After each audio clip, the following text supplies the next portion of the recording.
different story. I want you to look at this picture. It's just a screenshot I have to share with you here. And of course, it's disappear. Here we go. I want to share this picture I'm finding. There it is. Where did I go? There it is. Okay, check this out. Do you see what you are looking at here? This is a Christian cross, but it's actually a pier. And you could see with the title there, controversial cross-shaped pier in Jersey Shore town to open this weekend. And the story behind that, because that's not actually what I want to talk about, but it is a segue into what I want to talk about.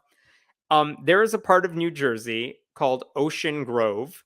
And basically, my understanding is different parts of the Jersey Shore, like various groups, get to manage that section of the Jersey Shore because it's not all just public beaches everyone can use. You can sell tickets and make sure people have permits so they can get access to the beach. And that allows to pay for lifeguards and for upkeep and for things like that. And various groups run these different properties. In Ocean Grove, New Jersey, the group that does that happens to be a group that is very openly and devoutly conservative Christian. Technically, it's a Methodist group, but they're called the Ocean Grove Camp Meeting Association. And basically, they say we were founded as a Christian seaside resort, and we have a mission befitting that description. They say their goal is to help all generations know and grow in Jesus. And the thing is, this is it's a relationship that's been in the works for a long time. So they just kind of grandfathered their way into running this place. And so the question is, how does that actually play out? Because, of course, there are laws in New Jersey, so you can't just Christianize everything. But in 2007, that association was sued because same-sex marriage, or at least civil unions, were legal in New Jersey at the time in 2007, and people wanted to get their civil union on the Boardwalk Pavilion in Ocean Grove, and the Christian group running it said, you can't do that. We're not allowing you to have access to the boardwalk. And they sued. And the judge said, yeah, that violates the state's anti-discrimination laws. So you can't ban gay couples from having their civil union ceremonies on the boardwalk. So what did they do in Ocean Grove? What did the Christian group do? They said, oh, well, then no one gets to use the boardwalk for their marriage ceremonies or their civil union ceremonies. Like, no one gets to have any fun. That's how we're responding to this. But basically, because they kind of run the show there, and because they raised the money to build that Christian pier, they were able to open it earlier this year. The old one was destroyed by Hurricane Sandy a decade ago. So they were like, well, we need to rebuild one. Let's do some fundraising for it. Oh, let's build it in the shape of a cross, which is totally secular. It's just a pier with a lot of places for people to stand. It has nothing to do with Jesus, even though they colored it. How did they color it? Like that. So you could see the cross. Like, everyone knows what they're doing here. That's who these people are. Okay. So why do I bring this up? Because the story that happened recently is that between Memorial Day and Labor Day, which is like 15 weeks total, no one was allowed to have access to the beach before noon on Sundays.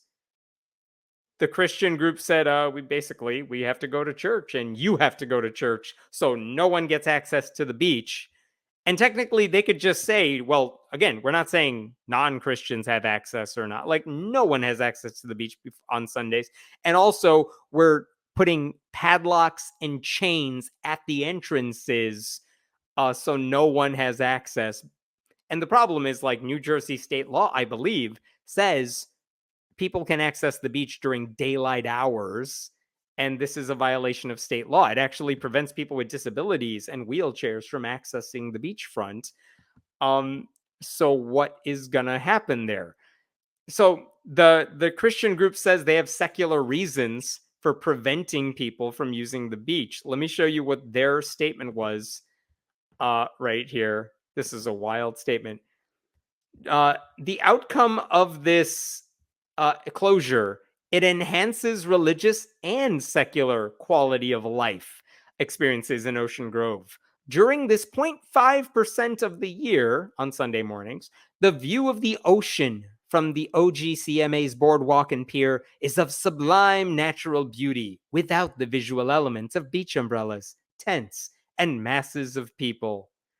Basically saying, yeah, we don't want anyone using the beach on Sunday mornings because it's pretty. We don't want like beach and towels and umbrellas ruining the landscape of the beach for the people who want to use the beach. That would be weird if you saw a towel on the beach. Like, what the hell are they talking about?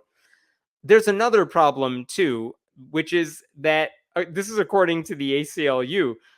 They said there's another problem because there are badges that they sell to give access to the beach. Like you have to pay money to the Ocean Grove, and then they say, okay, you have a right to use the beach here. That's how they pay for upkeep. That's legal. But the badge they give has a cross on it, which is like if your city's seal had a cross on it. You can't put a religious emblem, a religious symbol in something that the government runs. But again, even on that case, the ACLU said that raises serious legal concerns, but no one has filed a lawsuit yet. Not because of the beach closure, not because of the beach badges, and I don't necessarily understand why no one is going after them, because it seems like lawsuits are the only way you talk sense into these people. You force their hand, but no one really wants to do it because they kind of pay their own way to run this part of the state. Um, I don't know. It's not like anyone's saying you're not allowed to be Christian, but Christianity shouldn't be promoted the way it's being promoted in this place. And it's just extremely frustrating. I want to share one more thing with you here. This is the letter that a watchdog group sent to a state official about the beach closure. And it said here, this is their highlights. The Ocean Grove group, the Christian group, cannot limit vertical or horizontal public access to any dry sand beach area covered under this permit, nor interfere with the public's right to free use of the dry sand. The activities involve the use of chain and padlock barriers to deter public access to the beach during daylight hours. Basically saying, hey, state, they're violating the law. You got to do something about it. The state did send a letter to Ocean Grove saying, you guys, you can't do this. But the group didn't respond. They didn't care. They just ignored the state's warning. And now it's after Labor Day, so they're back to normal beach hours. So again, we're back to what's going to happen now? I don't know. Unless someone files a lawsuit, nothing is going to change. And if past is prologue, the only thing that gets this community to do anything is litigation. I'm sure church-state separation groups have reasons for not trying to take these people to court. If they think they're going to lose, they're not going to do it. But I'm struggling to figure out what their reason is to avoid this issue.